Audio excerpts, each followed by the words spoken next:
Okay. All right, let's start the show. Yeah.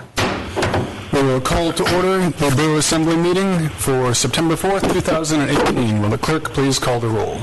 Kurt? Here. Jeff? Here. Nancy? Yes. Eric? Here. Mark? Brandy? Here. Jay? Here. Thank you. With that, let us rise for the voluntary pledge. Pledge allegiance to the flag of the United States of America, to the republic for which it stands, one nation, under God, indivisible, with liberty and justice for all.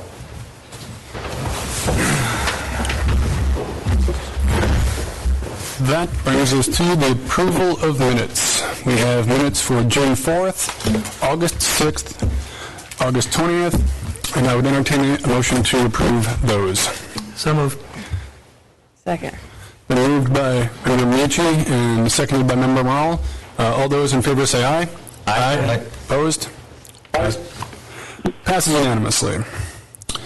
That brings us to number 4, amendment and approval of meeting agenda. There are several items brought before us, and I was wondering if anybody would move to amend this meeting agenda to include any of those items. Mr. Mayor.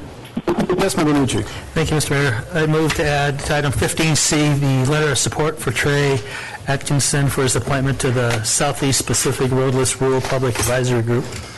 I'll second that. So it has been moved by Member Miucci and seconded by Member Morrell to add that to the meeting agenda. All those in favor? Aye. Aye. Any opposed? Okay, so we will put that, let's put that, this will go under new business to make that C. That work for you, Clerk? Yes. All right. And did anybody have any interest in adding the other item to the agenda? Mr. Mayor. Yes, Member Miucci. I guess as a, thank you, Mr. Mayor, as a, assembly discussion item, I'd like to add the resolution in support of the BC cleanup for the Tulsa Gold Mine in BC. I think eventually, if we'll just put it under council discussion items and we'll go from there. So you'd like it as a non-action item, just a discussion item? Well, I'm not sure what's the best way to handle it. Is it probably the best way to handle it, having an action item so that we could vote on it to send it to Southeast Conference to see if they could send it to maybe their fisheries or mining committee? If that's the will of the Assembly, sure. Does that work for everybody else? But to be clear, one second, Mr. Mayor, to be clear, Member Miucci, you are moving to put it on the agenda as an action item. Is this correct? Yes. Okay, let's make sure we're clear. Is there a second to that? I'll second that. Mr. Mayor, you wanted to speak to that before we vote? Yeah, I know these aren't really earth-shattering topics. The one with Trey being appointed to the governor's board, or this letter that was presented to us by, I think, Brian Lynch. I know voting on things, I feel we should have a regular 3 days advance notice if we're going to vote on things. For 2 reasons.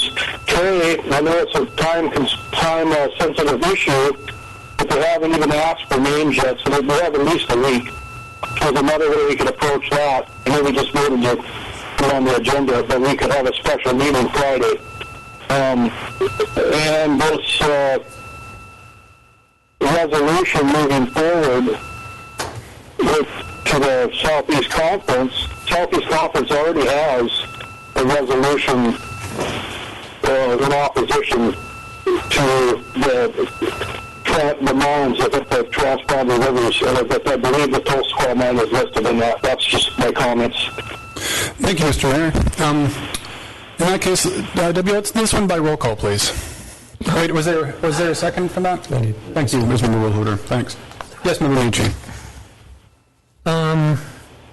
Well, thank you, Mr. Mayor. I talked to Robert Venables today, and, while this resolution would not go to be part of the discussion at the the meeting on September 11th and 12th, it would be probably forwarded to the Mining and the Fisheries Committee to see if there would be support amongst those subcommittees to forward it to the body as a whole.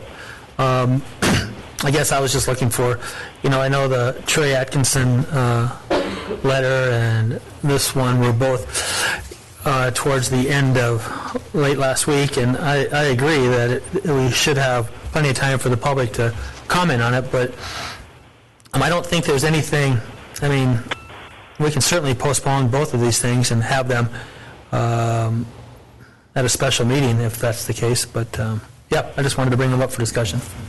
Before we vote on this, Clerk Thompson, in terms of Robert's rules and our charter, is anything prohibiting us from amending the agenda and taking action on these today, given that we've already taken action on one of them so far? Well, so I actually looked into this today so that I could give you a true answer. Thank you.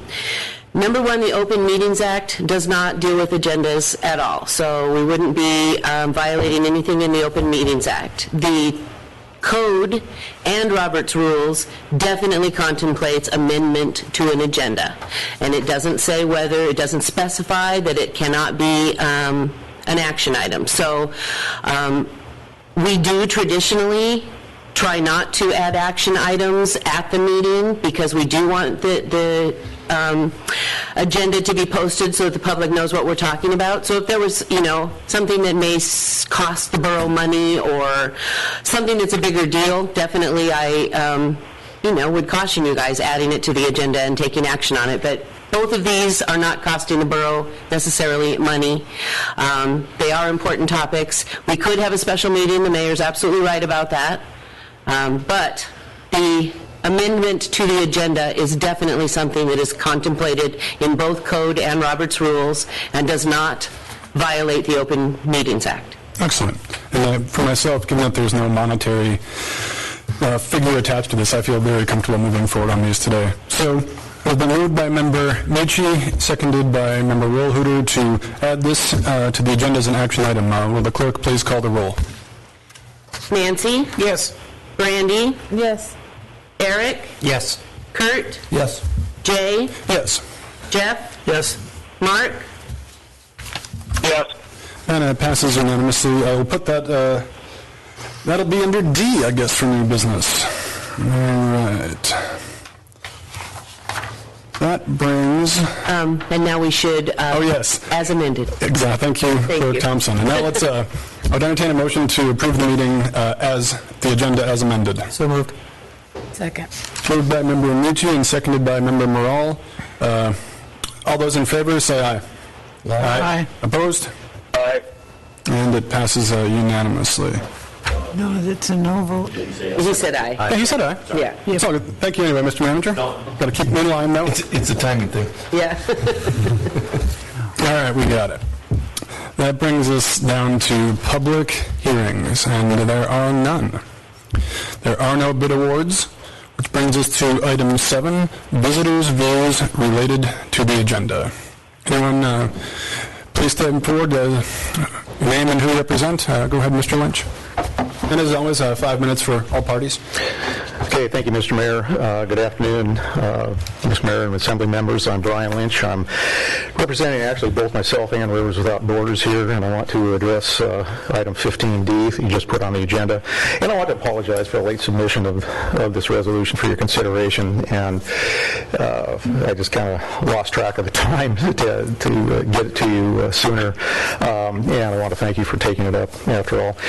This resolution, literally word for word, was submitted to the Southeast Conference Board last spring by Petersburg board member Cindy Lagodakis.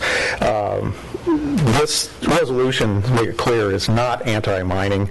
It's just requesting from the BC government to clean up the Tulsa Craw Chief mine site. Has been leaking acid mine drainage for 61 years now, and they are failing to deal with it.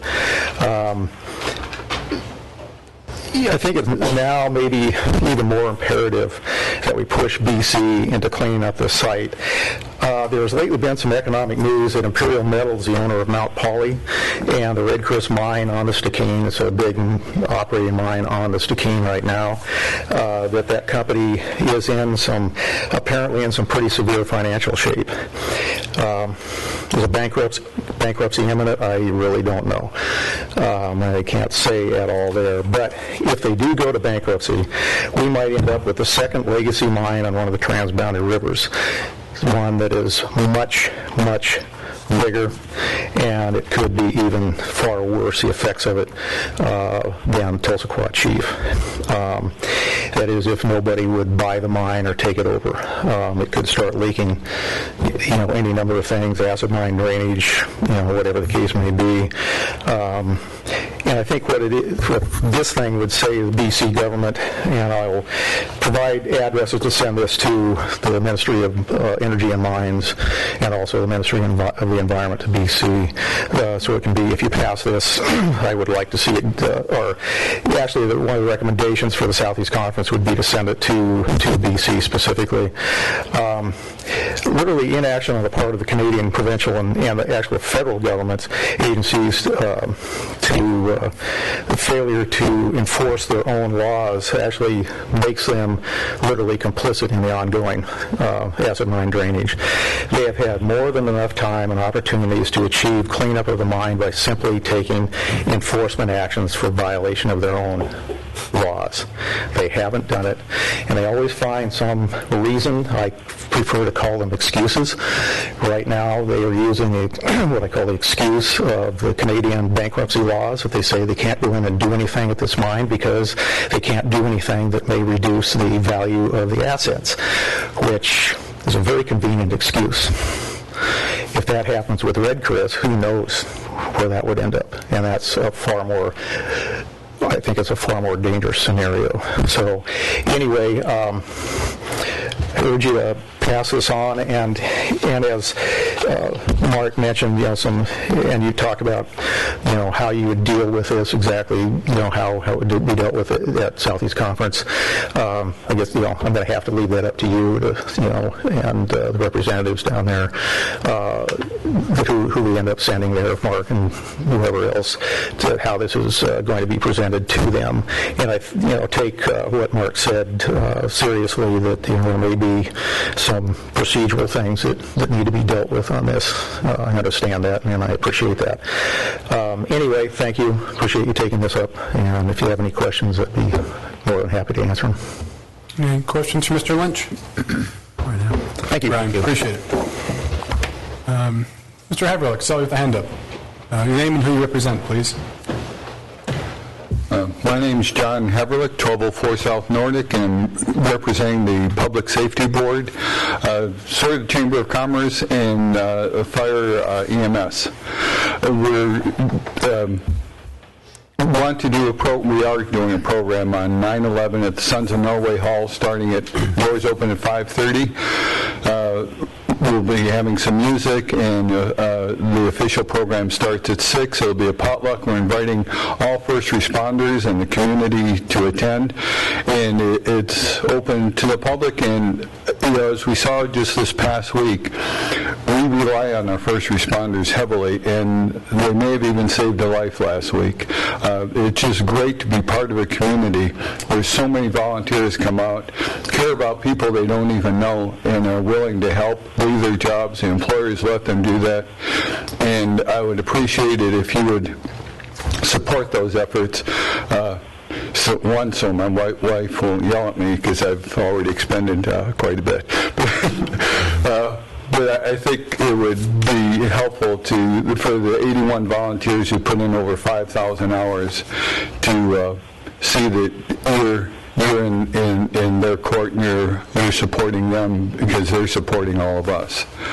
And I'd also just briefly like to say I really respect what Brian's doing in trying to push this cleanup. I come from mining country in Pennsylvania, and last time I visited, the mines have been closed for over 70 years, and you still can't drink the water there.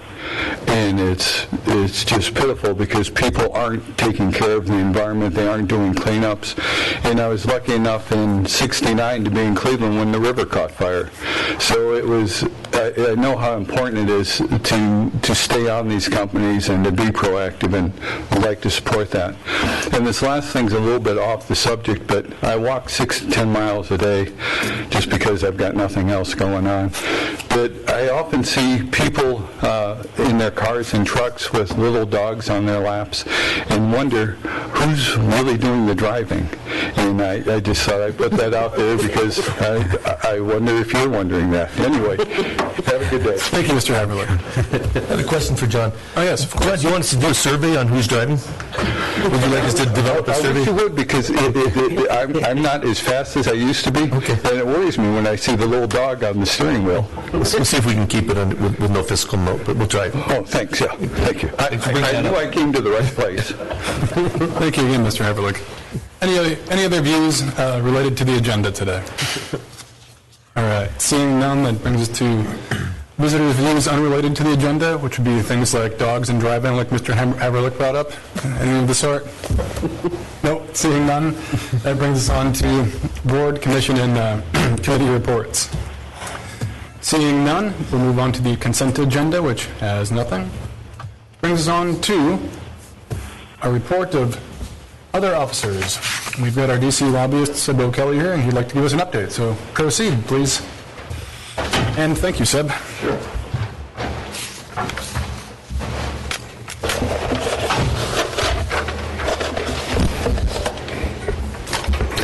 Good morning or good afternoon. Is that you people here? Yeah, I thought periodically, about every other year, one of us will come up to the state and visit with our community clients. So it's on my pass through this time. I think I last came in 2016. It was wonderful then, and so I've brought the weather back with me. So I thought I'd talk a little bit about fisheries, because that is always a big issue in this community, and there's been a lot of activity back in Washington, D.C. and the state as well. In particular, the pink salmon disaster.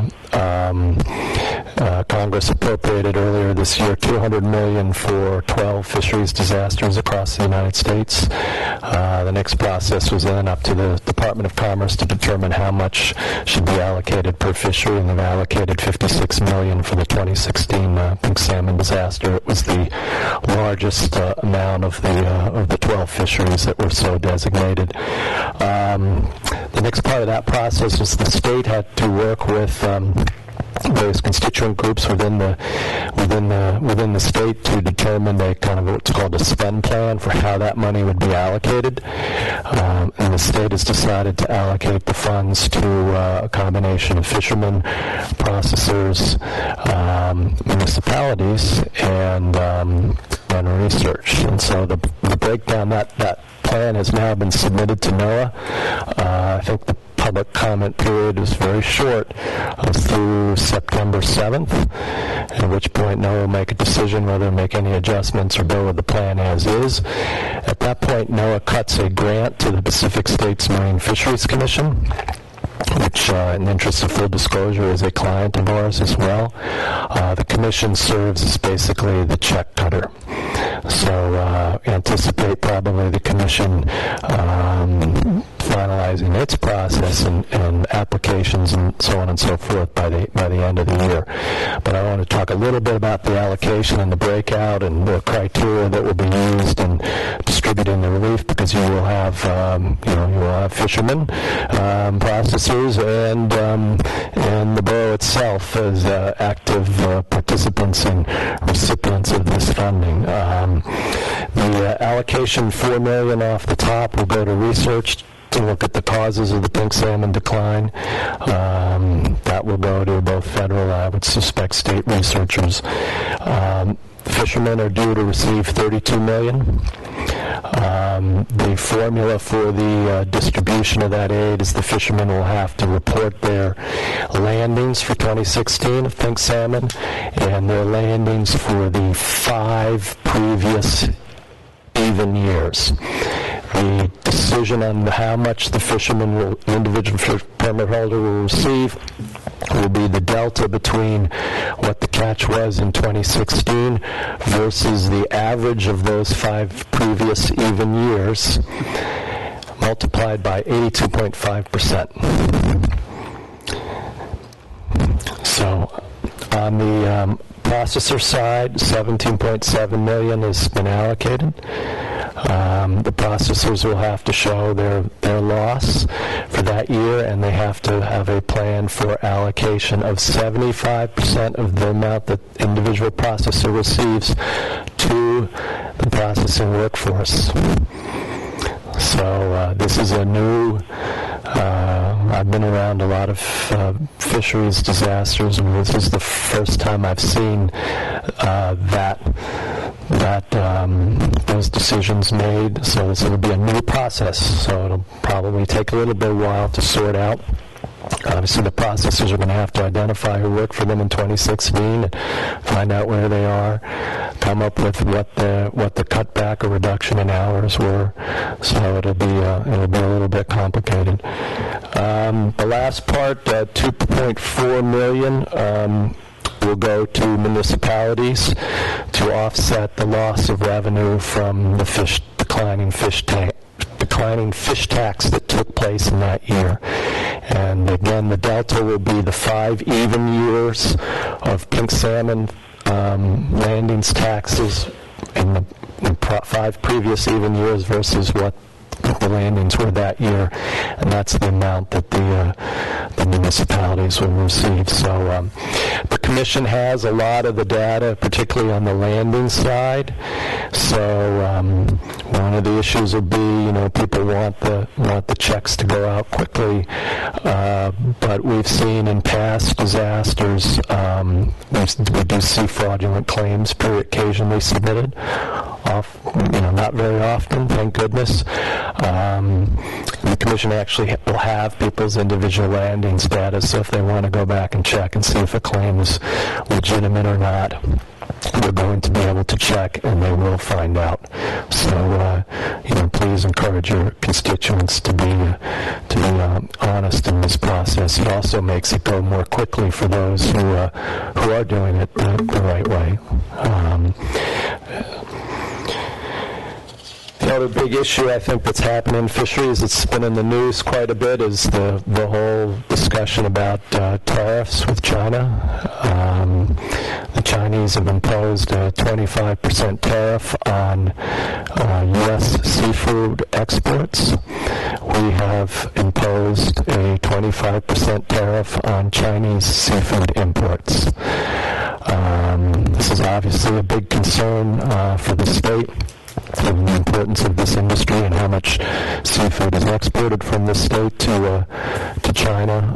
The delegation has written the president urging that he negotiate with China to see about trying to lower the tariffs and make sure that the impact isn't as significant. A couple of things. It's come out a little bit more recently in the news that we export a significant amount of fish to China for reprocessing, which then is in turn exported back into the U.S.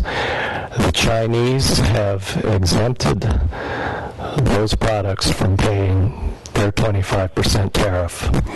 But when those products are re-exported into the U.S., they will pay the 25% U.S. tariff. So this is causing quite a bit of discussion and debate within the industry. There's been more significant seafood imports for secondary reprocessing. That's really grown in the last decade, I would say.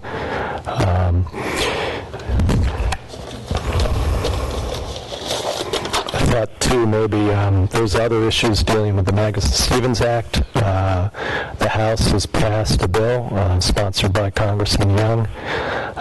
The Senate, Senator Sullivan is working on a draft bill. He hasn't introduced it yet.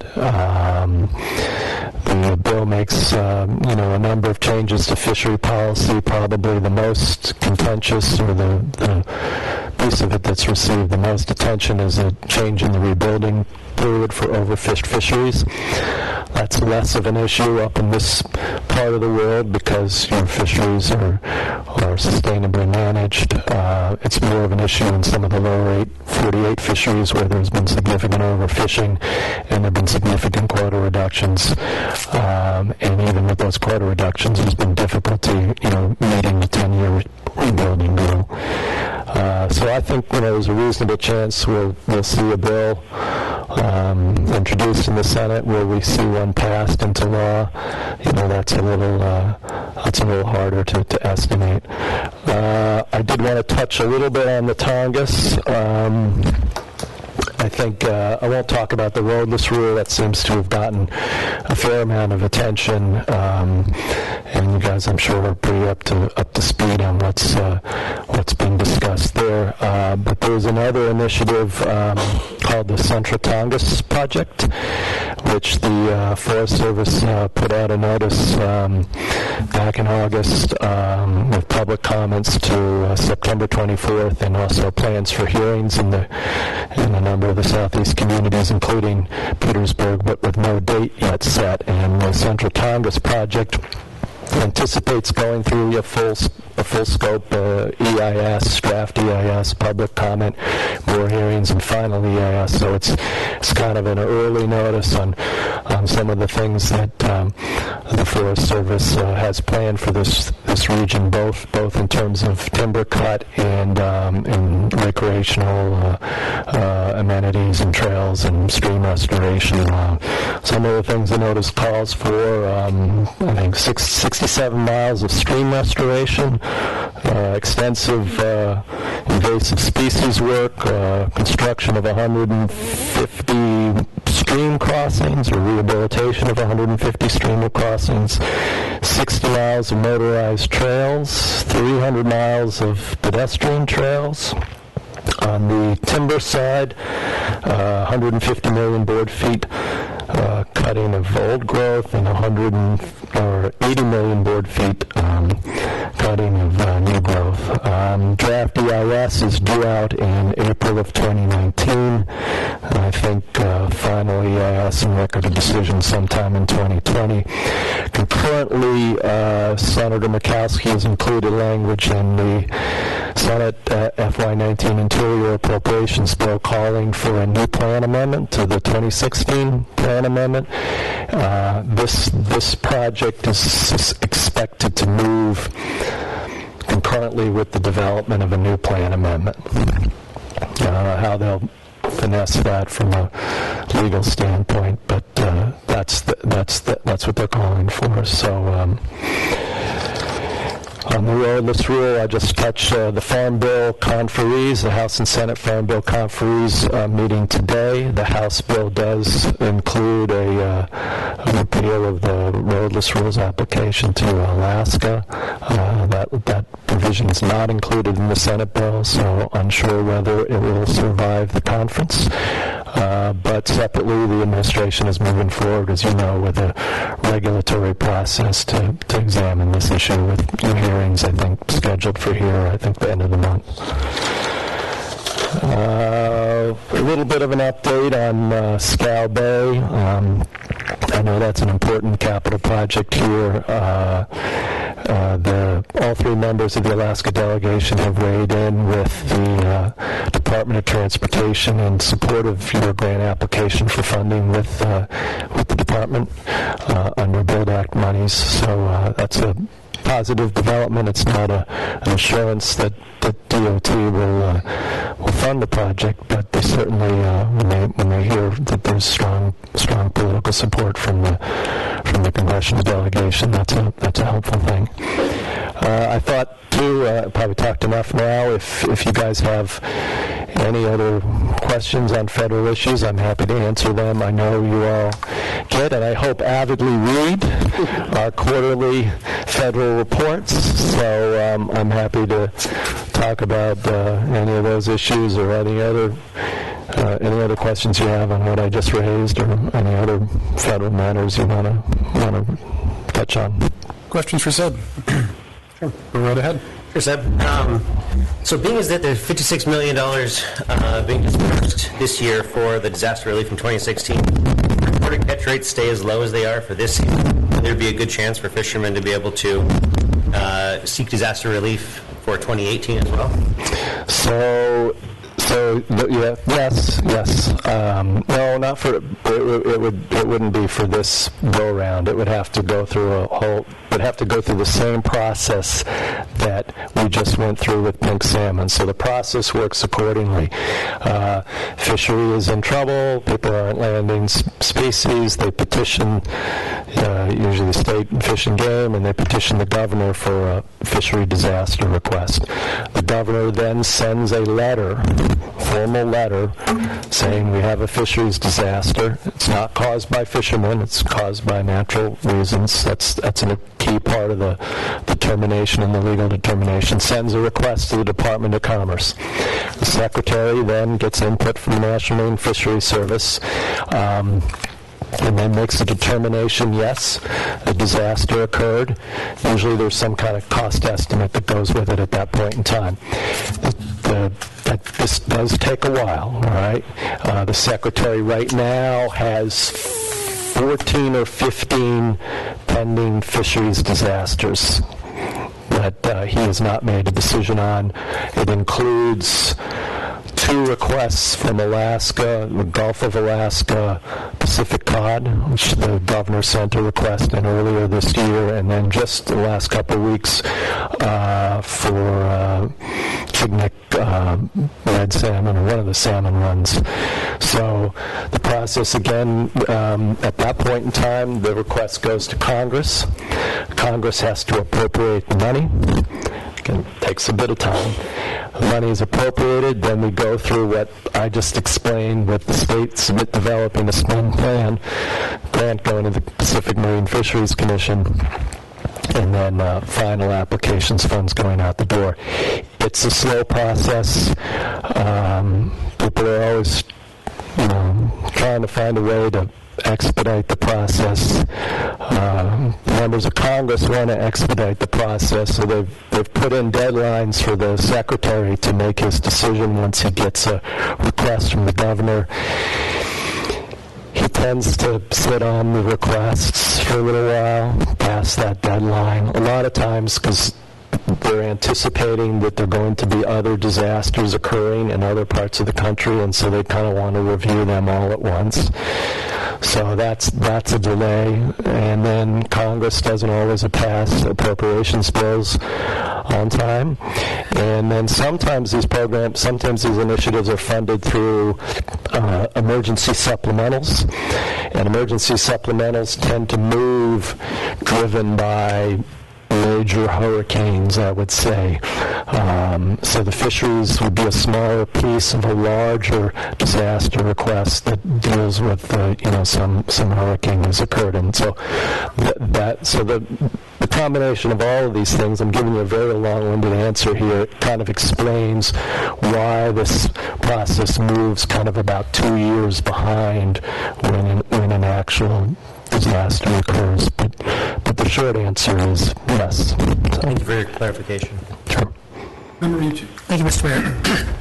Thank you very much for coming. It's nice to meet you, and it's always interesting to hear what's going on back in Washington, D.C. Like you mentioned earlier, there's an open house here on September 25th of this month to talk about the state-specific wilderness rule.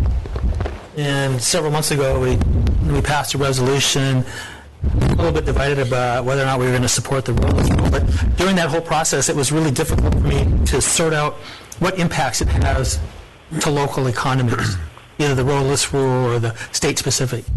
And I think what would help me is when we get closer to the specifications for this state-specific wilderness rule, it would help me understand it better if I knew what was and what was not allowed on the Tongass. So What will occur, they're going to have to go through the EIS process, and so I'm sure you guys have seen the EIS. There's usually there's what's called the scoping, and that's really kind of like what we're going to study or what we're going to look at. And that gives you a little bit of a preliminary look, okay, but it won't necessarily have the data and the information that you have. And then you'll see a draft EIS, okay, and then the draft EIS will have a lot of that information. The EIS is supposed to have, and they do have, economic information. So, and then the draft EIS, you'll have multiple options. There'll be anything from there's always the no action alternative, which is basically the status quo, and then there'll be, there can be anywhere from 2 to 4, maybe even 5, 6 other options, and of course then there'll be their preferred alternative, right?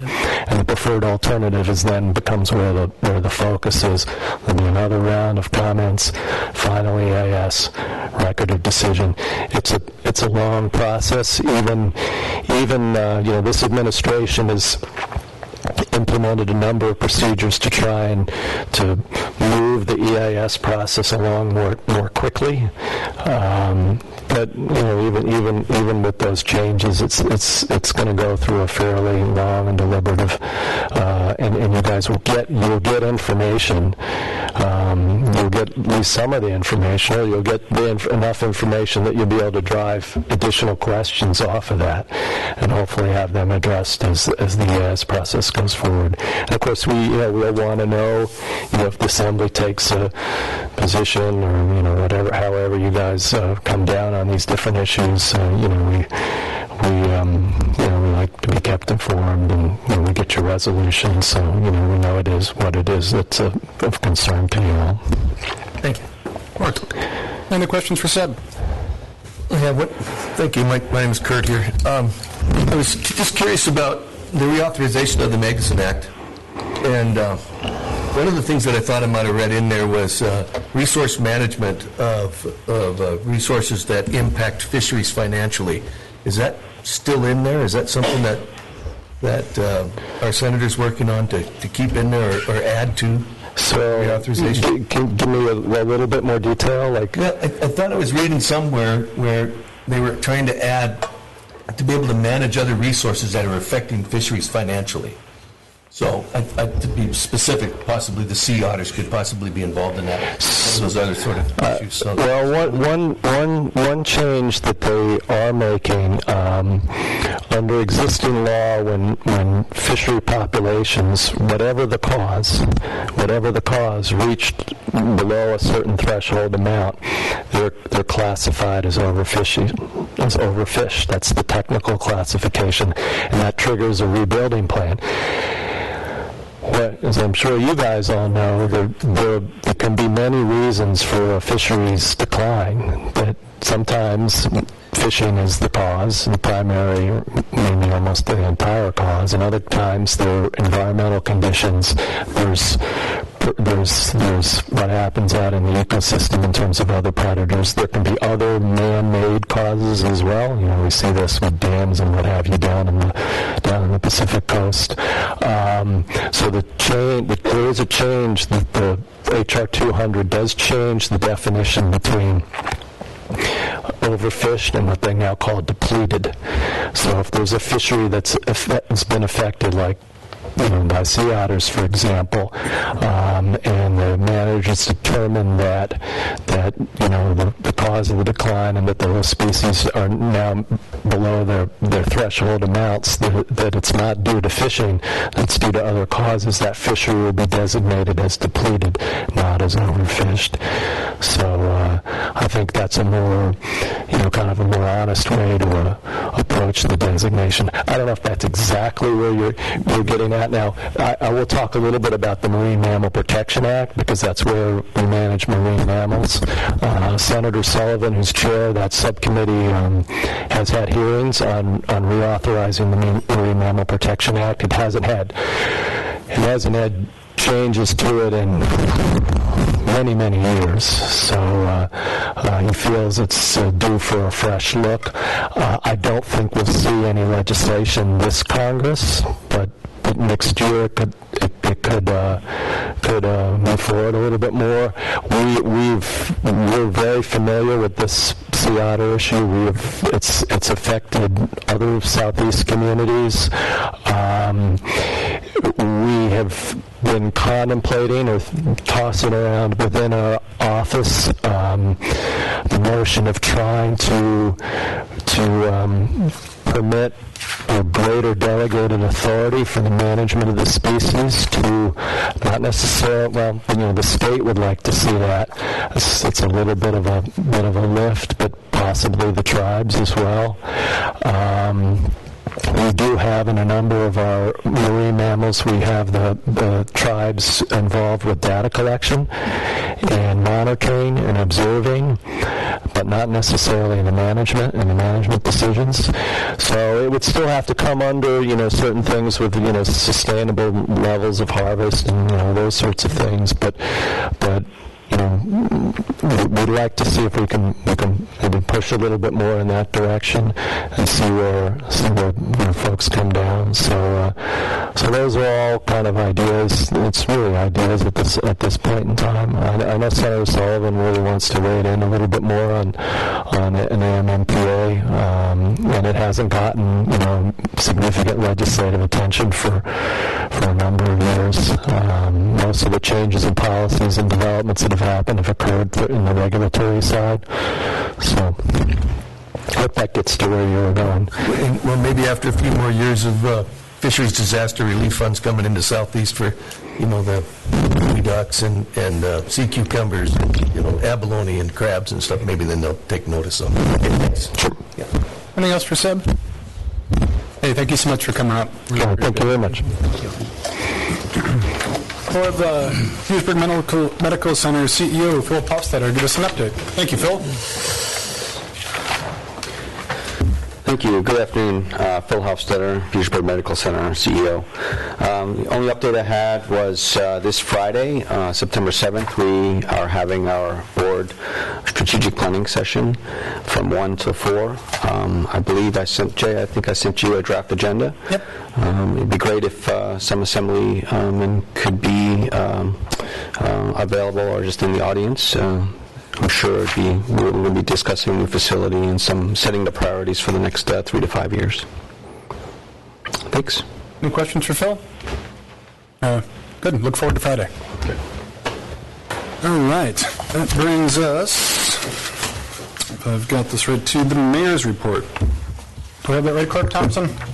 Yeah. iPad. You're doing good. All right. My iPad decided to take a break. All right. The Petersburg Borough is seeking letters of interest from qualified borough residents to serve our community by filling one of 2 vacant seats on the Historic Preservation Commission. One for an Assembly member representative, the term ending 12/31/2019. One for an archaeologist or at-large member with the term ending 12/31/20. Letters of interest may be submitted to the Borough Clerk via mail to P.O. Box 329, Petersburg, AK 99833. Via email to dthompson@petersburgak.gov, or by delivering to the clerk's office at 12 South Nordic Drive. Yes, October 2nd, 2018 municipal elections. Noteworthy dates. September 2nd was the close of voter registration. And September 12th, a date to pay attention to, is the first day of absentee voting.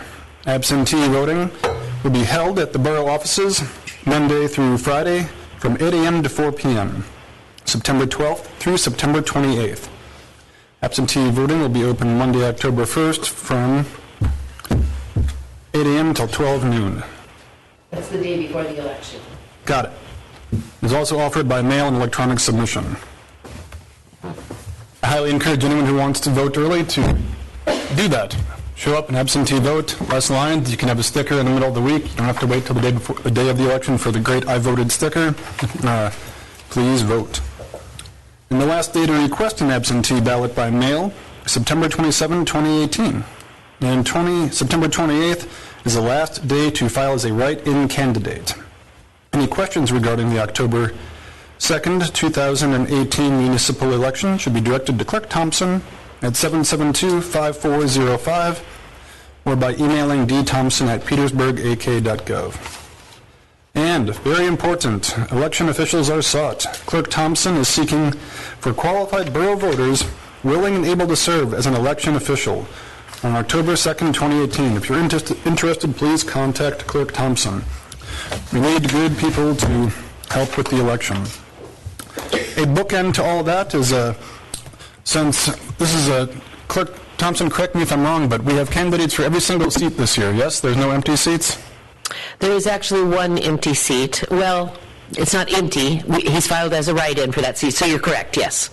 Excellent. And for those of you interested in your local candidates, I highly encourage you to meet them, call them, text them, go to their Facebook page, or corner them at the coffee shop. Get to know the people you're voting for, and they'll be representing Petersburg. It's a great opportunity in a small town because you have access to everybody you want, so please do so. And with that, I'll turn it over to the manager. Mr. Chair? Yes, Mr. Mayor. I'd just like to add a couple things to the mayor's report, if you don't mind. Absolutely. Go right ahead, sir. Well, I haven't compiled it yet, but I will be giving a report on the trip that I just got back from the last Municipal League summer meeting in Denali. It was a good conference. There was a lot of interesting topics. One thing I would like to see on the next agenda under discussion items is the discussion of Viking cruises, the possibility of them coming to Petersburg in 2020. I think the representative from that company was in town last week. Talked with 4 representatives from Petersburg. I think it's a big enough ship with potentially 900 passengers coming to town. I think that it's going to require public involvement in that big of a influx of people, if that happens in our town. So that's it. So thank you. Thank you, Mr. Mayor. Clerk Thompson, you got that from Mayor Jensen? Yes, I did. Thank you. Got it, Mark. And with that, thank you. Yep, I'll turn it over to you, Steve.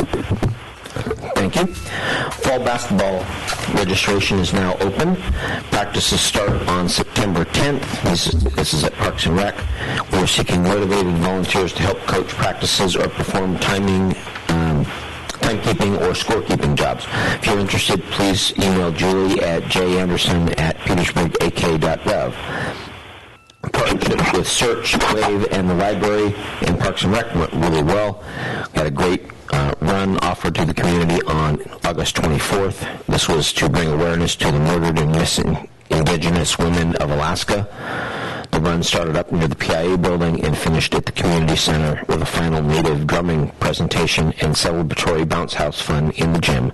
Search did a great job pulling everything together. Our lifeguard class from 824 to 826 had 5 enrollees, which will hopefully result in some new applicants for lifeguarding positions at the community center. Utility billing department and a few power and light employees will be going through training later this week to learn how to operate the new Radix handhelds and their supporting software. I think that actually happened last week. So, gone through that. Finance director held a sales tax hearing for a business that was appealing their sales tax audit results from a prior year. I think Jody's still working with them, and we'll be going through that process before she makes a final decision. And once that's issued, if the business decides to appeal, that would be an appeal to the assembly. Finance department will undergo a comprehensive audit the week of September 10th. If the assembly has any questions or concerns, they are welcome to visit during this time to meet with them. So we can set that up with the auditors individually if you'd like. Property taxes are due October 1st. I want to thank Veronica Billiken, who is our library school intern. She completed her project on August 25th. She was a great asset to the library. She got a lot accomplished, and our children's room is looking wonderful. Toddler time and open play are taking a break for September at the library. We're back in October. The police department conducted an active shooter training with just the PD only in the Petersburg High School on the 20th of August. They're also involved in planning a full-scale active shooter drill with the Petersburg Medical Center in EMS. As part of this preparation, Officer Wachter conducted training for EMS on the proper wearing of their ballistic vests and helmets. So something Jim's continue to stay on, and we'll keep working through that. Petersburg Police Department is working with Diane Etcher to host this year's haunted house at the police department using the Sallyport and part of our jail booking area. So that'll be kind of fun. Officer Eric Wolf starts on September 10th. So congratulations to him. Harbor staff continues to work with the Corps of Engineers on the South Harbor dredging feasibility study. The first of the four Frederick Sound and Thomas Bay site surveys occurred a couple weeks back aboard the Erica Ann. It went really well, and the Corps survey team was very happy with the outcomes and impressed with the operation. A big thank you to Charlie Christensen and his crew. While the harbor permanent moorage is up, the transient traffic this year was lower than other years. We have more vessels wintering over here, though, this year, so we hope to make up some of the difference with this. Harbor staff is moving forward on contracting the fiber optic and server upgrades to the harbor system, thanks to the PD for their assistance on procuring a Homeland Security grant to fund the project. Chris and Carl attended a trenchless pipe repair workshop in Wrangell on Monday, August 20th. Technologies profiled in the workshop may be useful in some of our upcoming repair projects on Main Street. Public Works and the Utility Department are coordinating on resolving some long-standing issues in regard to water meter readout locations. Several of the readouts are being relocated to provide better access in locations where they have been traditionally difficult or time-consuming to read. Chris will be attending the Southeast Conference from September 12th through the 14th for the annual meeting of the Southeast Alaska Solid Waste Authority, or CSWA. While in Ketchikan, he will also be meeting with Ketchikan's Solid Waste Superintendent Lenny Neely to discuss solid waste and recycling issues and tour Ketchikan's solid waste facilities. Ketchikan has 2 solid waste balers, one of which is identical to the one we use here in Petersburg, so getting an in-depth look at their operations may give us some ideas on how to proceed with the rehab or replacement of our baler and the related equipment. Reed Brothers has completed the fabrication of the steel gate operator beams and have reinstalled them on the City Creek Dam. Electric work will commence on the 29th of August, or did, and should complete the project when finished. P&D engineers will come down when it's done for the final inspection. Staff continues to chip branches for the composting program. Any residents that are clearing trees or branches can bring the limbs to a drop-off area on 14th Street near the treatment plant for free. D&D Tree Service is busy cutting trees on the university property out by the fur farm. All is going really well. They're doing a really good job, and thank them for their expertise in working on things that well beyond what we can do. Power and Light mechanic is replacing the oil cooler on one of the 20-cylinder diesels prior to the next shutdown to restore some of our lost cooling capacity of the engine and allow for cooler running.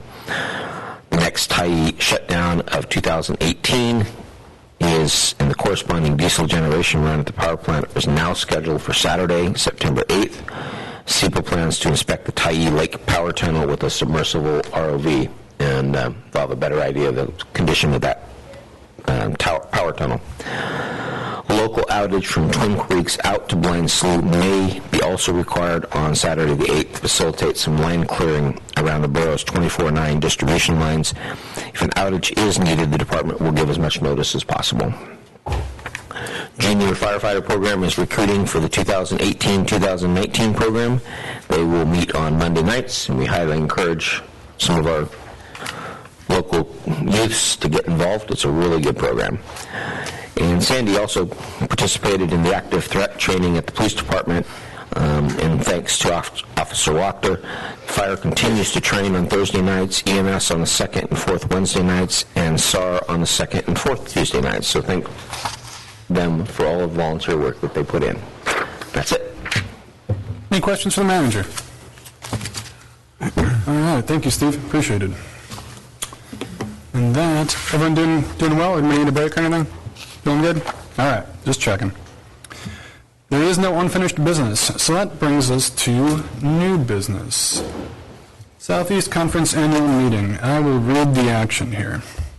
At the August 6th meeting, Assemblymember Mucci was nominated by the Assembly to be on the ballot for a seat on the Southeast Conference Board.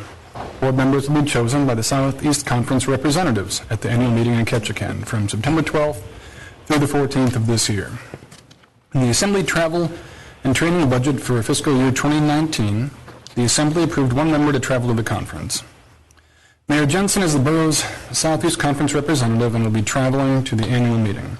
Member Mucci requests to travel to Southeast Conference as well to be present for the vote and to be able to meet the representatives from other communities who will be voting to fill the board seat. The additional cost of travel would be approximately $1,500. The subject was on the August 20th, 2018 agenda as well, and the motion to approve the travel failed by a vote of 3-1, as any motion needs 4 affirmative votes to pass. And Robert's Rules of Order states that if a motion was defeated at the previous meeting, a member can renew the motion by introducing it as new business, and that's where we're at today. So, with that, I would entertain a motion to approve sending member Jeff Mucci to the Southeast Conference as stated in the action. So move. Been moved by member Strand. I'll second that. And has been seconded by member Castro. Discussion. Member Mao, please proceed. Well, now that Member Mucci is actually here, I can ask you this myself. You've vocalized that you're against, or have been against, assembly travel in the past, and I was wondering, other than that, it seems like a personal motive, why you've changed your stance and are now requesting additional funding. Mr. Mayor? Proceed, member Mucci. Yeah, thanks for the question. Memorable. I really haven't changed my stance. The only reason I asked to have this back on the agenda again is because the mayor has stated publicly that he is not going to support me for the board seat. Usually when we act as an assembly, we take different positions on different topics, and eventually we come to a conclusion, and whether it passes 5-2, 4-3, whatever, we make a decision, and those are kind of the marching orders that the assembly and the mayor are kind of assigned to go with. Whether or not the mayor wants to support me personally, that's fine, but as mayor or as one of 7 people on the assembly, we're giving marching orders to how to proceed. If a member is going to go down to Southeast Conference and not support me for the board of directors, I just thought it might be a good idea to go down there and introduce myself to the representatives who are voting for the seat. That's the reason. I understand we have to travel from time to time, but originally I hadn't planned on going down. But I just keep hearing that the mayor is not going to support me, whether or not the assembly supported the motion, which we did. So that's kind of where I'm at. Thank you, member Mucci. Mr. Chair. Yes, Mayor Jensen, you have the floor. This is in response to Mr. Mucci's comment. The action that was taken by the assembly to put member Mucci on the ballot, it was exactly that. It wasn't for the representative of Petersburg, telling him how to vote. And one of the reasons that I was frustrated, and I made that comment to member Stanton Greger, and that's how it ended up being public, that I didn't intend to vote for member Mucci. I feel that it's kind of a disservice to the public when somebody makes a motion, Randy, member Borough did at the first meeting, to put both of our names on the ballot. There was no second. So that takes away member Borough and myself's position on this issue. And I don't think that is right for the public. So, however this vote goes down today, I'm not going to be in favor of it. I will not vote for this. So that's my 2 cents. I just wanted to try to explain myself. Thank you, Mr. Mayor. Any further discussion? Member Wilhooter. Thank you, Mr. Mayor. This is probably for Debbie. Debbie, what's our travel budget looking like right now? Well, there is one trip to Southeast Conference approved at this point, and that is for our representative, so Mark is going. Okay, so then how much is left in the account? Well, you guys approved a travel budget. The truth is, you approved travel, you've also approved training for Opens Meeting Act training. We have money sitting there, it hasn't happened, but that money is budgeted. But there's no real additional, extra travel or training money in the budget. Right. Yeah, the thing I'm wrestling with, and the thing I have been wrestling with, and this is nothing against anybody who wants to travel, but we're going to go to the ballot here on October 2nd and ask the public to shoot down or amend, the senior citizen sales tax exemption because we're hurting for money. And so, I haven't seen any action so far taken by us to help reduce the amount of money we spend, and for somebody then to step up and want to go down to a meeting for various reasons, want us to spend additional money, just kind of, for me anyway, just it's hard for me to justify. So anyway, I'm not voting against this because I don't like the people that are going to do it. I'm voting against this simply on principle that I think we need to start saving money. So. Thank you, Member Woolhooter. Any further discussion? Member Castro. Sure. So I understand where you're coming from on that. Everybody needs to be able to take a hit during times when we're asking certain groups to. However, it proved whether or not Mark showing up in Washington, D.C. Brought a bunch of a delegation from there up to Petersburg. It was noticed, and I feel that the participation that he showed while going over to Washington, D.C. was respected, and I feel that if we were to support Jeff in this matter, to be able to go down and be another voice for the community, it would also be useful. I spoke with Jody, and we have tens of thousands of dollars right now sitting in a contingency fund, and of course contingency funds are meant for rainy days for the least expected thing, and a water main breaks and we need to take care of it. But that being said, there does lie money where we aren't taking it from Peter to pay Paul, and I feel it would be beneficial to be able to have another representative heading down to Ketchikan. Thank you, Member Castro. Anything further? Member Woolhooter. Not to rebut what you just said, Eric, but I get what you're saying there, but the lobbying trips I've never been opposed to. Mm-hmm. When you go and try to find financial, situations, simply as trying to get the Coast Guard to stay here if we can, and then going to Juneau to lobby for certain capital projects. I have no problem with that. But this does not seem to have any fiscal note attached to it, so that's why I'm just out of principle, I'm going to have to vote no to try to save the city some money. So. Thank you, Member Woolhooter. Member Mucci, yes. Thank you, Mr. Mayor. Well, it does have a fiscal note, approximately $1,500 associated with it. If our representative to Southeast Conference is not going to vote the way the will of the Assembly votes, then I think we need to look at who our representative is to Southeast Conference. Whether or not we get along on all issues, we have to be above that. We have to be doing what's in the best interest of the community. And if the Assembly picks somebody other than the mayor to be that nominee for the board of directors, then, whether you like it or not, we have to kind of support it. Because if we're just not going to support things that we don't like, then we have a pretty dysfunctional Assembly here, and we don't get anything positive accomplished. That was all, Jeff? Yes, thank you. Yeah, thank you, Member Mucci. Member Morrell. I agree with that statement. That being said, the community clearly supports Mark, so for us to not support both of you as representatives kind of proves that there is some dysfunction here. That was all, Member Morrell? To be clear, the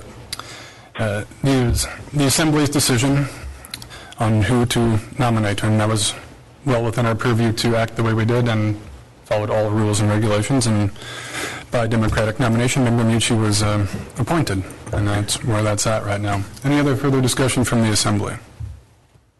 I've got one more thing I'd like to add, Please do, Mr. Mayor. Mr. Chair. Go ahead. I'm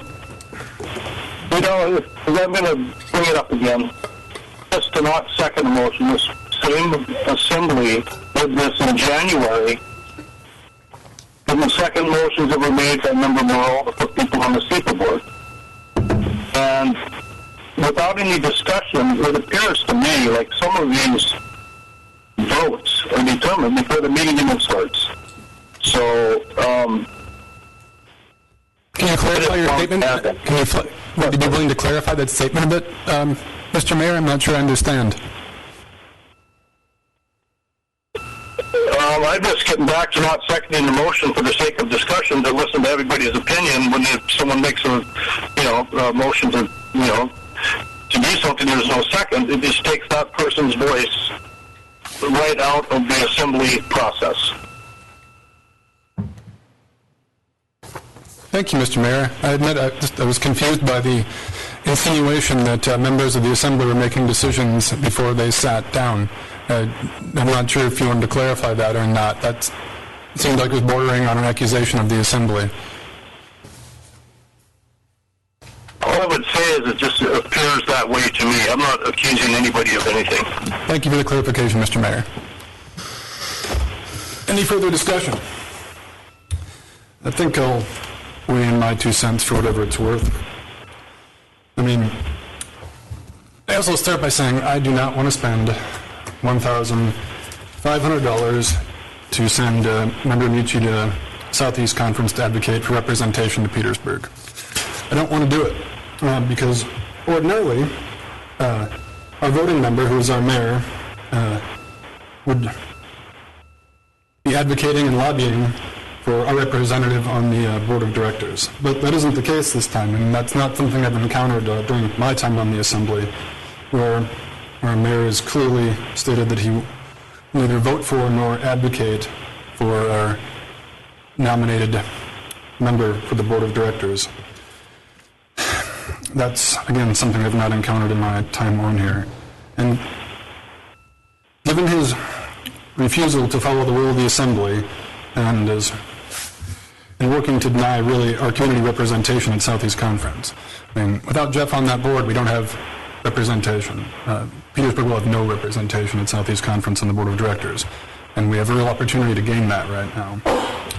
Given those factors, I feel, for myself, I feel like I'm left with little choice than to approve this money to send Member Mucci to Southeast Conference to advocate for Petersburg. He has to be advocating for himself as a nominee, but it's really advocating for Petersburg as a seat on the board of directors, so I will be voting for this today. Anything further? Member Wohlhuter. Thank you, Mr. Mayor. I hate to seem like I flip-flopped here, but it seems like I've been out of the loop for like 80 days, because we've been out tendering. And so I'm not really certain how how the inner workings were going here. And even though I agree with you, I don't want to spend the $1,500 either. But with your impassioned explanation about the reason why we should probably send a representative down there, then I'm going to change my vote to yes. So, thank you. Thank you, Member Wohlhuter. Clerk, call the roll. Mark? No. Jay? Yes. Eric? Yes. Jeff? Yes. Nancy? Yes. Kurt? Yes. Brandy? No. It passes 5-2 with Mayor Jensen and Member Morrell voting no. And that brings us on to 18-284, First Responder Volunteer Appreciation Donation Request. John Haverlick, a member of the Public Safety Advisory Board, is requesting a donation of $500 from the borough to help pay for a First Responder Volunteer Appreciation event to be held on September 11th. The board's intent is to thank the EMS, EMT, firefighter, and SAR, etc. volunteers for their time and efforts caring for our community. I would entertain a motion to approve. So move. Second. It has been moved by Member Morrell and is seconded by Member Michi back there? Yes. And seconded by Member Michi. Discussion. Mr. Mayor? Yes, Member Michi. So just a question of Mr. Havlicek, if it's allowed. So what will this, is he gone? John has left the building. Okay. I was just going to ask what the money was going to be spent for, but I realized there's the hall rental and some, but yeah, I think it's a good use of $500. We've been trying to figure out what we can do to get more volunteers to the fire, EMS, search and rescue, and this is just a small amount of money to just say thanks for all the hours they put in, all the training they put in, getting woke up in the middle of the night. It's just a small way of saying thank you. Excellent. Thank you, Member Michi. Member Castro. Sure, yes, I'm 100% on board with this as well. I feel it's just a small token of our appreciation to the first responders in the community. These men and women give their time to train for the moment that they're going to be called into action. Sandy was gracious enough to be able to provide me some information on the department statistics for 2018 from January through July this year that highlights the impacts of their involvement in the community. So EMS has never had fewer than a dozen incidents per month and as high as 25 during these months. And they've donated a grand total of over 3,200 hours, not including the junior firefighters program, which gave 120. Those high schoolers that contribute into town. If you were to lowball that price, and if you wanted to kind of quantify the impact that they've had, say at $25 an hour, that's $81,000 that the town hasn't had to pay for in order to be able to have these heroes, giving their time for our community. So I think our town would look vastly different without a trained cadre of experienced first responders. And I believe that we can do a small part by throwing this recognition ceremony. And I thank Mr. Havlicek and the Safety Committee for organizing such an event, regardless of if the Assembly votes to approve a $500 stipend to help the... Thank you, Member Castro. Anything further? Thank you, Mr. Mayor. One quick question, or one quick comment. Go ahead, Mr. Mayor. I'm all for this. I'm just wondering where the money would come from for something like this. I'll clarify with the clerk for you, if possible. If this were to be approved. May I pass it on to the finance director, please? Thank you, Jody. Your question will be answered right now, Mark. I'd probably charge it to the Assembly's budget somewhere, probably in communications. That would seem like a logical place, and if the Assembly were approving it, to take from there for an unbudgeted item, wouldn't it? Mark, did you hear that? That you should target the Assembly budget. Were you able to hear that? Yes, I did. Yep, you bet. That took my question, because I was wondering, oh yes, I'll just finish my comment here. I think I read someplace here that, it was going to cost over $1,000, and so he's only asking us to foot a small portion of the bill, so I'm definitely in favor of this. Excellent. Any further discussion? As I'll weigh in briefly, originally I was not in favor of approving the money, and not because I don't really respect and appreciate all the efforts of all the people that are involved. I was more worried about the idea of setting a precedent for approval of, really good causes wanting money. There's lots of really good causes, including search and rescue, etc. That being said, this is the Borough Department, and I think most importantly, if the Assembly is going to approve this, I'd really like Finance Director Tao's plan that if this is something we feel is important to us in Assembly, taking it from our budget. That seems fair in my mind. I can wrap my brain around that, so I'll be voting for that today. Anything further? Clerk, please call the roll. Mark? Yes. Jay? Yes. Brandy? Yes. Jeff? Yes. Eric? Yes. Nancy? Yes. Kurt? Yes. And it passes unanimously. That brings us down to the amended Article C. I don't have a number for it because there isn't one. The SEPA letter of request in support of Trey Actison be appointed to a public advisory group regarding a state-specific roadless rule. Governor Walker will be making the appointment soon. A suggested letter is attached. Does that work to present it that way, Debbie? Yes. Okay. I would entertain a motion to approve. So moved. A second. Been moved by Member Mucci and seconded by Member Morall. Discussion. I mean, in short, I'll speak to that. I think Trey is very well qualified and would be a great representative, so I'll obviously be voting for this. Any further discussion? Clerk, call the roll. Jeff? Yes. Mark? Yes. Nancy? Yes. Eric? Yes. Kurt? Yes. Jay? Yes. Brandy? Yes.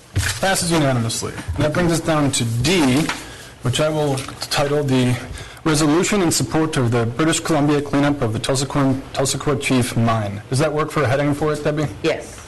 And before, do we need to include in the motion who to be sent to, or can we work out that detail in the action item itself? Yeah, we can work out that Cool. detail later. So I would entertain a motion to approve. So move. Second. Moved by Member Strand and seconded by Member Wohlhuter. Discussion. Member Mucci. Thank you, Mr. Mayor. So the idea here is to forward this resolution, if we pass it, to Southeast Conference, so they can forward it to their committees, whether it be mining or fisheries, to find out if there is support within Southeast Conference to pass this resolution. Clerk Thompson. May I clarify, please? Sure. So this is not a resolution of the Borough Assembly, so you are not passing a resolution. You would basically be asking us to send a letter of support or something for the resolution, or asking for the resolution to be introduced, or something along those lines. Yes. Mr. Mayor, could we have Mr. Lynch maybe? That'd be great. I think that'd be a good clarifier. You bet. Yeah, thank you for that. I would say the second part of what Debbie said there was you take it down there for introduction, a letter of support basically for the introduction of this to this. There, as of yet, I don't believe there has been a resolution passed by the full Southeast Conference. There was one that was passed by the Board of Directors back in 2014, but that resolution actually sunset in December 17th of 2015, so it's technically not even in effect anymore. So anyway, thank you. Thank you. Does that answer your question, Member Mucci? Yes, it does. But is it common for those resolutions to sunset? Like, they're only good for a year? I mean, I don't know. Nobody knows. Okay. So that answers questions of Yes. if a letter asking them to take that up as a formal resolution. Yes, it does, Mr. Mayor. Thank you. Member Wohlhuter. Get a clarification on then what is it that we're going to be voting on? I thought we something about a resolution, other than just a letter of support. Okay, so the resolution that's before you that I set before you Right? Yes, I got that. was provided to me by Mr. Lynch. Right. And it is a resolution in support of the BC cleanup of the Tulsa Chief Mine, but it is, if it's a resolution, it's going to be a Southeast Conference resolution, it's not ours. Okay, I also provided you the 2015 resolution, and you can see that it did have a sunset date of December 2015, but I also gave you emails because I spoke with Mr. Venables, and the Southeast Conference did reaffirm their support for this position on the three rivers, the Unic, the Stikine, and the Taku. So it may have sunset, but they reaffirmed their support supposedly. I asked them to send me something that said that. I don't have that other than these emails. Didn't get it before the meeting anyway. But supposedly he says it's still in effect, the original 2015 resolution. I just wanted to make sure you understood that. So when you vote on something right now, it won't be passing a resolution. It will be saying we would like our representative to take this resolution to Southeast Conference and ask for them to introduce it. Does that clarify for you, Member? Yeah, that's perfectly clear. Yeah, thank you. I'll weigh in briefly, I guess, on this. Yeah, go ahead, Mr. Mayor. Yeah, I thought that Robert Venables had told me that they had reaffirmed the former resolution, but I've got nothing against, sending this down to have the committees and the board look over. Thank you, Mr. Mayor. I tend to agree with the mayor on that one. Even if this is a bit redundant, it's being redundant on the good side of things. It's we all want clean water in Southeast Alaska, healthy fisheries, etc. And even if there's a tiny bit of redundancy, I'm great with it. It's for the right cause. Any further discussion? All right, clerk, call the roll. Eric? Yes. Kurt? Yes. Jeff? Yes. Nancy? Yes. Brandy? Yes. Jay? Yes. Mark? Yes. Thank you. And it passes unanimously. That, check me if I'm wrong, Clerk Thompson, that takes care of our amended agenda. We're up to speed then. Correct. We bring us down to communications. And for assembly discussion items, we've got recognitions. Any recognitions today? None? Well, I got one today. I think today I would like to recognize Assemblymember Eric Castro. As you may know, he has served on the Borough Assembly for the last 3+ years and has chosen not to seek re-election. Through his time on the Assembly, Member Castro has consistently demonstrated his skills as a thoughtful and deliberate researcher, coupled with his ability to be open to ideas other than his own. His integrity is beyond reproach.